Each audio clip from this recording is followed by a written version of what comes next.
hemen burutzen, Nerea eta Nerea gaude, girokideak. Egun berezia daukagu gaur hemen Dotore Jantzi ekimena errealitate bihurtu dugulako. Azkeneko hilabeteetan lan desente egin dugu burutzeren idei guztiak eta forma hartzen diralako. Ezagutzen ez dutenentzako Gero Axular dantza taldea 15 urte daramatza euskal tradizioak dantza eta musikaren inguruan zabaltzen. Eta Geroren barruan euskal tradizioak, gure jantzkera eta detaile guztiak beti asko zaindu ditu. Egia da,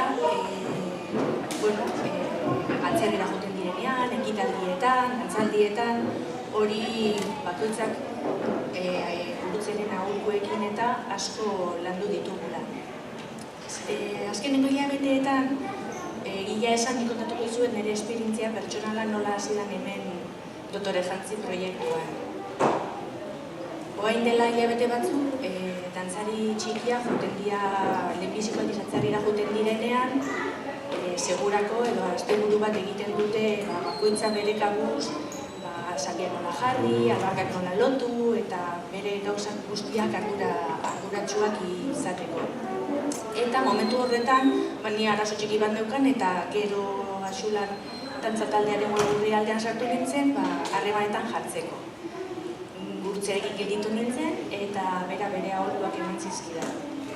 Eta momentu horretan gurutzek bere ideiak kontatu zizkidan, esanez bere proiektua bat zeukala buruan eta martxan jarri nahi zuela, egia da urte bat lehenago martxan jarrita zegoela, baina idei desente zeuzkan buruan eta laguntza eskatu ziren horren inguruan. Eta horrela, azkeneko hilabeteetan elkarrekin egon gara lanian, eta konkretuki berak, asko sakonago kontatuko dizue, bera dalako gure alma mater medio zaguna Dotore Jantzi proiektuan eta realitatean gauriko. Gontxalo bero bat gurtzen ezako.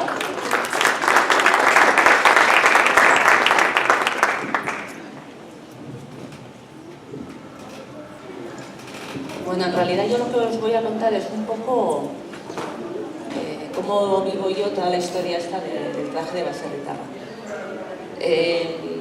Dotore Jantzi parece que empezó este año, pero en realidad yo llevo toda la vida con Dotore Jantzi. Empecé cuando era muy pequeñita y no sé por qué, la verdad. No tengo ni idea por qué tengo yo esta sensibilidad o esta afición. La verdad es que en mi casa pues sí que había un par de trajes de baserritarra que mi amoña había comprado a mis hermanas mayores y bueno, pues yo me lo ponía. Llegó un día que en el colegio pues había que hacer cosas y yo quería hacer un traje de baserritarra, no sé, la verdad es que no sé por qué. En casa también, pues bueno, todo el tema de la cultura y de la historia lo hemos trabajado. Y la verdad es que yo estoy muy orgullosa porque tengo 64 apellidos guipuzcoanos. O sea, hemos llegado 7 generaciones y las 7 generaciones tienen apellidos guipuzcoanos. Pues yo de eso me siento súper orgullosa. Entonces no sé si por ahí pues puedo tener algo que me traiga a hacer este proyecto, a mover estas historias. Bueno, yo soy donostiarra, josemanitarra. Kalekume, no sé, el baserritarra a mí, ¿de dónde me viene?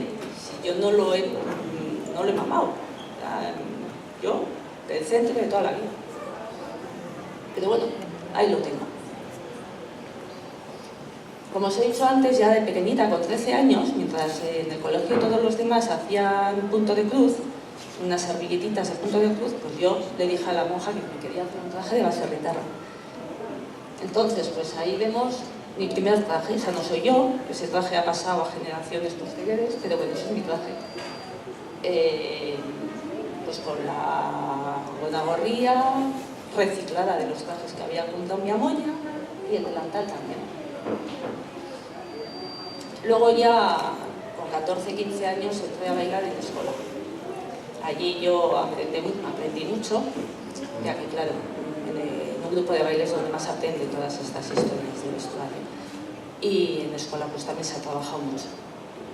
Entonces, cuando yo empecé allí en la escuela, en esa época, no es como ahora, que ahora los trajes los damos hechos. Allí, si querías bailar, tenías que coser, tenías que hacer el traje. Entonces, a mí la mamá nunca me ha cosido el traje. Me ha facilitado que yo aprendiera a coser, que yo aprendiera a hacer. Ella me ha enseñado a aprender, ella no ha hecho. Entonces, pues gracias a eso, pues quizás ahora estamos aquí hablando de lo que estamos hablando. En 1988, los que estábamos en aquel entonces en escuela, entre ellos, pues bueno, Juan Luis y yo, organizamos ya, o quisimos organizar con el ayuntamiento, un primer olencero que tuviera ya un poquito de, no sé, de importancia, o que los niños pequeños pues tuvieran su olencero también, ¿no? Teníamos a los Reyes Magos, que son maravillosos, pero nos faltaba divulgar un poquito la figura del olencero. Entonces, en el 88 ya empezamos a trabajar en la escuela con esto. Ya entonces teníamos esta cosa de que hay que divulgar, hay que enseñar, y empezamos a hacer pues unos collages. No existía el Word, no existía el PowerPoint, no existía el ordenador, ni los escáneres, ni los móviles para sacar fotos, era todo manual. Entonces, pues entre Nerea Arenosa y Pitu, que eran dos compañeras nuestras que se les daba bien el dibujito, pues dibujaban. Otros escribían a máquina.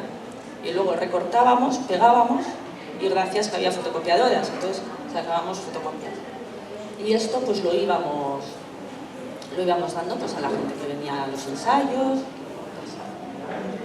¿Veis? Pues bueno, pues son dibujos, pues es lo que teníamos. Y sirven, no tienen por qué ser una maravilla de cosas, esto sirve perfectamente. Luego, pues igual sacábamos 100 fotocopias y repartíamos 70, nos quedaban 30. Pues esos 30 nos íbamos a la brecha, a las tiendas de allí, y las repartíamos, porque igual vosotros lo podéis aprovechar. Igual hay gente que viene y os hace una consulta, les podéis dar esto. Nos parecía que era súper importante. Éramos, o sea, activistas al 100%, hacíamos todo, desde ir al monte a por ramas para hacer la chondarra de la carroza del olencero, con el coche de mi aitá, que le poníamos una vaca y bueno, hacíamos lo que podíamos. Estos pues son, no sé si le conocéis a Juan Luis, ¿sabéis quién es, no? Y el de la esquina de allí es el Robert. ¿Sabéis quién es Robert? Bueno, y el del medio Hitor, con un poquito más de pelo. Bueno, entonces hacíamos todo, hacíamos desde las instrucciones, enseñar, organizar los ensayos, las gestiones con el ayuntamiento, todo. Y éramos, pues yo qué sé, pues 8, 10, 15, no sé, pues los que estábamos ahí. Pero la verdad que lo hacíamos súper a gusto, súper a gusto.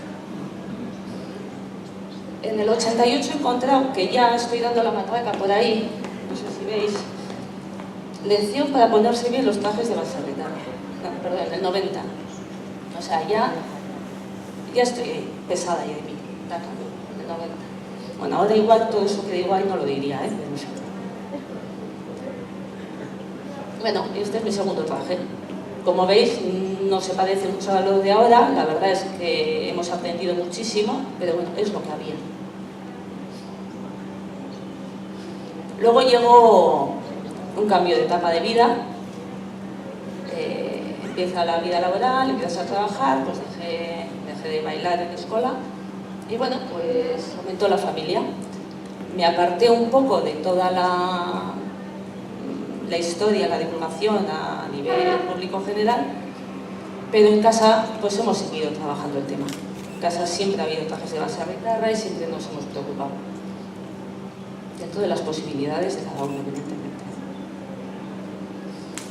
En 2004 pues llega Vero, nace Vero y aquí pues empieza otra vez otra nueva etapa y vuelta otra vez a empezar con el afán de enseñar a la gente, de que el grupo se vista bien, de la importancia que tiene la imagen, todo eso. Vero hará 15 años el año que viene, en mayo, hará 15 años, y en estos 15 años hemos hecho 7 espectáculos. Sí, ahí están los 7. 7 espectáculos de hora y media más o menos de duración cada uno. Hora 20, hora y media, por ahí. Cada uno con 20-22 coreografías, que si multiplicamos por 7, nos estamos yendo casi a 150. Coreografías con sus músicas, otras 150 músicas que hay que trabajar. Ya, se está haciendo un trabajo muy bueno con esto. Y como no, trajes. Tenemos más de 3.000 prendas. Tenemos más de 60 modelos de trajes distintos.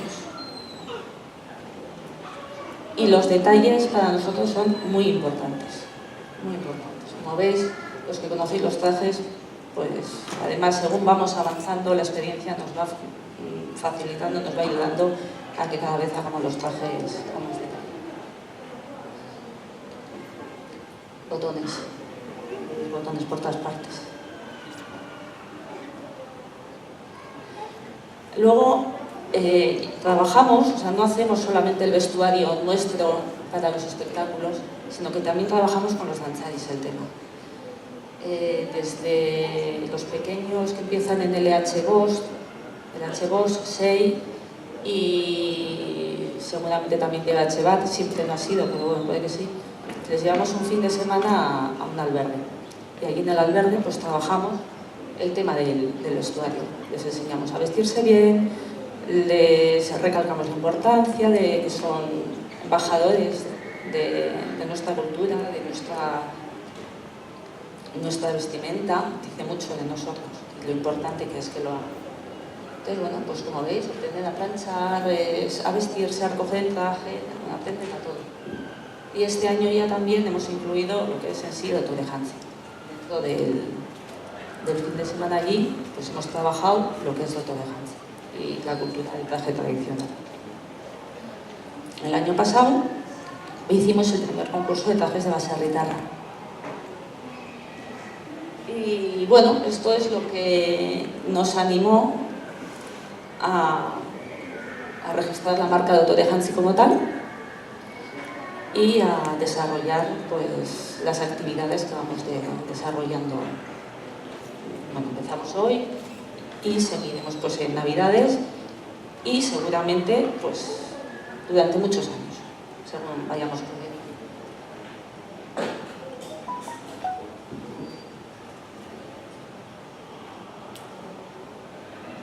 Tenía que entrar en juicio.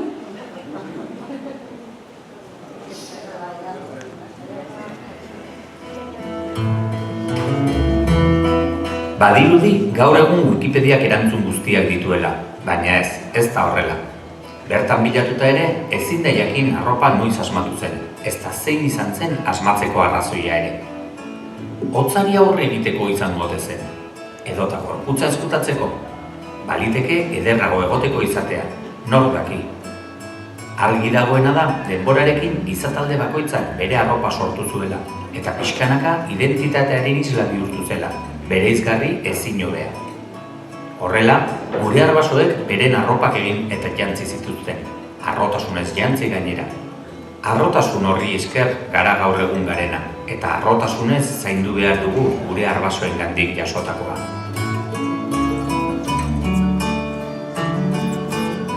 Otto de Hansi proiektua da Gerazularren aurten sortu den proiektua ekimena, eta hau sortzen da, Gerazularrek beti bere jantziak asko zaindu dituelako.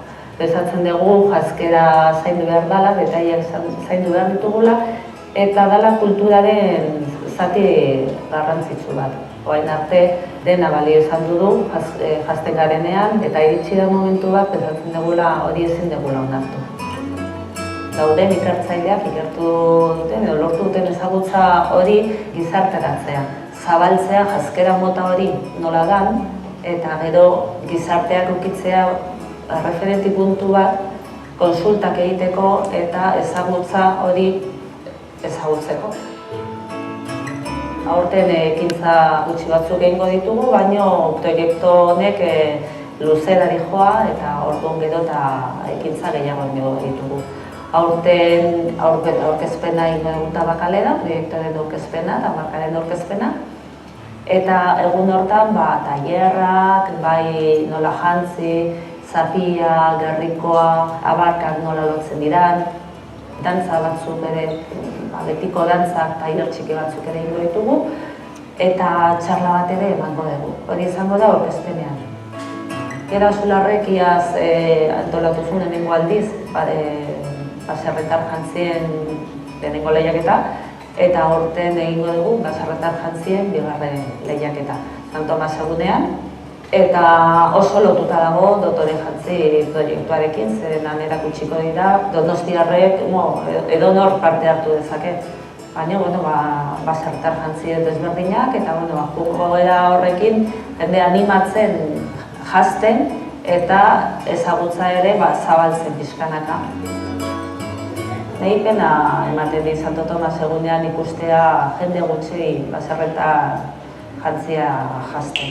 Azkenean da egun bat oroitzeko gure arbasoen tradizioa edo beraiek egiten zutena guk errepikatu egiten dugu, ez? Eta azkenean gure kultura da, gu gaude hemen beraiek bizi izan dutelako bizi dutena. Eta orduan, errepikatzea hori edo gogoraraztea hori nik uste dute oso polita dela.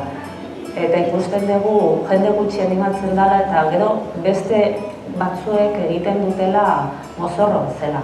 Ez diote guk eman nahi diogun harrotasun puntu hori ematen diote, hartzen dut zapi bat eta jartzen dut hemen. Eskunuturrean lotzen dut zapi bat eta ez da baserritar eskantzitan ez da hori. Beste puntu bat eman behar diogula, harrotasun puntu hori falta da. Dotore jantzik planteatzen ditu ekintzak aurrez aurrekoak eta bestea da gaur egungo teknologiak erabiliz. Aurrez aurrekoak dira txarlak, erakusketa, tailerrak, horrelako gauzak. Eta gero teknologia berriak erabiliz, web orria, nun egongo dan aplikazio batzuek, bai diseinatzaile virtual bat, bai bigarren eskuko merkatu bat, merkataritza bere lekua aukiko du, konsejoak eta hor egongo dira, informazio guztia, jantzi bat egin baldin baduzu nola egiten den, eta jantziari buruz dagoen informazio guztia puntu hortan egiteko duzu. Eta gero baita ere, sare sozialak. Hori Twitter, Instagram, Facebook, hor eta sartuta egongo gara, eta horrela informazioa ukiko duzu. Gero Azulak, Donostiko talde bat izan da, nahi dugu Donostia esatea erreferente bat tradiziozko jantzien kultura. Nahi dugu erreferente izatea Gipuzkoa mailan eta baita ere Euskal Herri mailan. Dotore jantzi ekimenarekin nahi dugu zabalduta dagoen baserritarraren irudi narratz, zikin eta asolagabe irudi hori nahi dugu ezagatu. Euskal Herrian ospatzen diren festetan, Euskal Jaietan eta Santo Tomas egunean, horrelako egunetan, nahi dugu jendea animatu, baserritarrez jantzia jazten harrotasunez eta ez harrotasunez.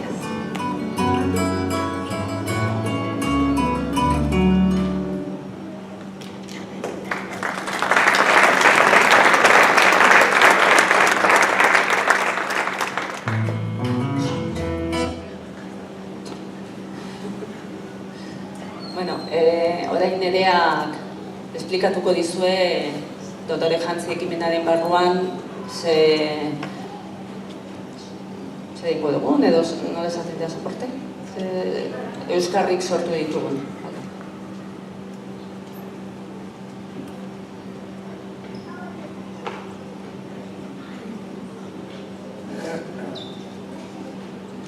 Kaixo. Lehenbizi kontatuko dizuet gaurko egitaragua, gaurko prestatu ditugun jarduerak eta. Hamaiketan egin dugu dantza tailer bat, ondo pasatu dugu hemen danok dantzan eta musikariekin. Eta aurkezpen honen ondoren izango dugu desfile bat. Ikusiko ditugu baserritar jantziak eta tradizionalak eta gero gure ikuskizunetan erabiltzen ditugun jantziak. Ikusteko nola moldatu ditugun dantzatu ahal izateko eta ikuskizunetan politak egoteko eta abar. Ondoren bazkaltzera joango gera eta 5:00 etorriko gara. Daukagulako erakustaldi bat, erakutsiko dugu nola jantzi, baserritar jantzia. Eta ondoren 6:00 izango dugu hitzaldi bat. Ane Martinezek hitz egingo digu baserritar jantziaren inguruan. Eta baita ere izango ditugu tailerrak, zapia jartzen erakusteko tailerrak, baita ere alpargatak eta abarkak lotzen ikasteko tailerrak, eta abar. Eta, azkenik, beste desfile bat egingo dugu. Eta hor, lehenbizi erakutsiko ditugu baserritar jantziak, baina gero erakutsiko ditugu, dotore jantzi irizpideen arabera, gure irizpideekin lagundu dugu jendea, adibidez nerea eta ikusteko nola moldatu dituzten beraien baserritar jantzia, beraien jantzi tradizionalak eta gero atzerrira eramateko eta erakusteko nolakoa den gure kultura eta abar. Eta egun osoan zehar izango dugu ikusten duzuen bezala jantzien erakusketa bat, gure ikuskizunetan eta erabiltzen ditugun jantziak daude eta hori ikusteko. Eta baita ere marrazteko eta jantzkiak mozteko eta zuen jantziak egin ahal izateko paperak eta danakari.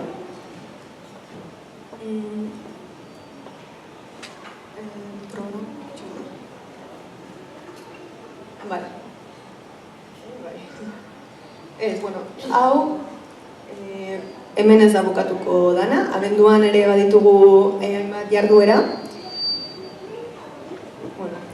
Urrengo jarduera izango da abenduaren 20an, emango dugu hitzaldi bat Santelmo Museoan, sarrera librea da eta beraz gonbidatuak zaudete. Ane Martinezek emango du baita ere hitzaldia eta baserritar jantziaren inguruan izango da, baina nahiko praktikoa, horrela urrengo egunean ikasi duguna aplikatu ahal izateko. Urrengo eguna San Tomas eguna da eta iaz egin genuen baserritar jantziaren bigarren lehiaketa egingo dugu, bigarren edizioa. Iaz oso arrakastatsua izan zen eta espero dugu aurten ere hala izatea, Bulebarreko kioskoan egingo dugu eta ziur gaude jende asko etorriko dela, jende asko animatuko dela eta oso polita izango dela. Eta azkenik abenduaren 24an Olentzeroren desfilean parte hartuko dugu, baina horren aurretik udaletxeko terrazan egongo gara eta inork nahi badu zapia jartzen laguntzea edo bertan egongo gara edo aholkuren bat nahi badu, zalantzaren bat baldin badauka, baita ere hor egongo gara laguntzeko.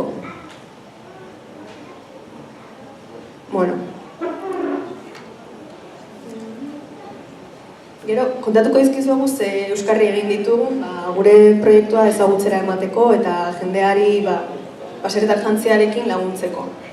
Alde batetik daukagu flyer hau, baserritar jantzien inguruko aholkuekin, baina dugu erresak, azkarrak eta etxera eraman izateko eta gauza oinarrizkoekin. Gero badaukagu beste nola ditu da? Ida, xau? Oso, no? Bizkuntzatan dago, alde batetik euskaraz eta beste aldetik gaztelaniaz. Eta hemen irudiekin azaltzen dugu nola jarri gerrikoa, nola lotu abarkak, ze abarkak o apagatak txuria baldin badia leotardoak nolakoak izan marko dian, eta hainbat kontu. Hemen ikusten duzu, Gero dituzue ordanak mailan, eta aipatu ditudanak hartu ditzakezue. Hau saldu egiten dugu. Lan handia egin dugu hau atera izateko. Eta hau da, gure liburuxka. Bertan, hitz egiten dugu baserritar jantzearen inguruan, baina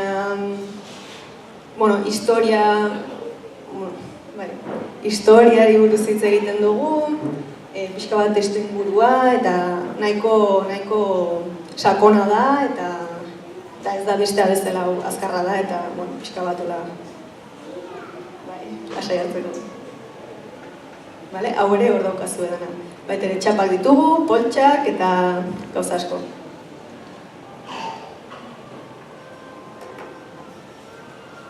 Horrez gain, burutzek esan duen bezala teknologiak erabili ditugu eta gure Geraxularren webguneari lotuta egin dugu beste webgune bat.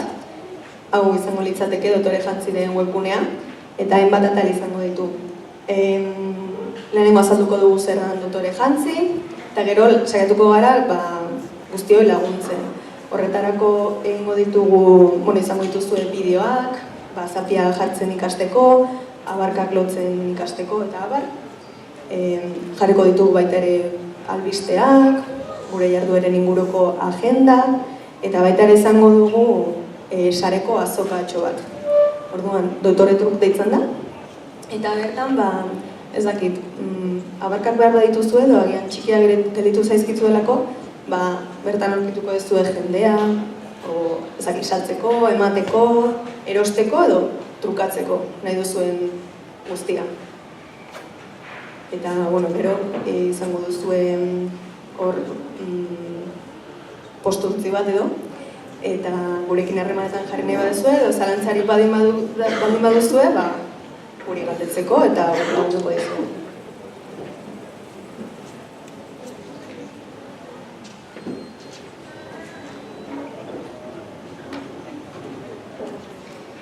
Eta, aurten ez da bukatuko dana, hurrengo urterako lehendabizi daukagu aur danborradan lagundu ohi dugu danborradan ateratzen diren karguak eta laguntza eskaintzen diegu, zapia jartzeko, aholkuak emateko eta abar. Eta baita ere, pentsatzen ari gara, bakoitzak bere jantzia diseinatzeko tresna bat egitea, online izango dana. Emango ditugu baserritar jantzia josteko tailerrak, horiek belaunaldi artekoak izango dira. Hori da gure ideia, pentsatu behar dugu nola egin. Jantzien erakusketa bat baita ere, handiagoa, apain gurekin eta horrelakoak.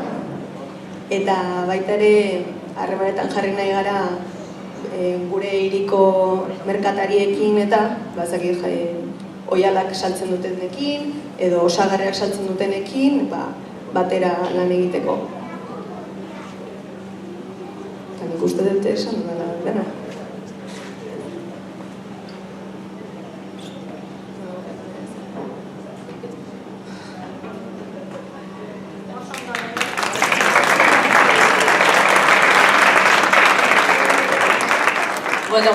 Besterik ez, eskerrik asko etortzeagatik, espero dugu gustukoa izan dela. Eta ordu batean hemen desfile izango dugu, eta gonbidatzen zaituztegu. Mila esker!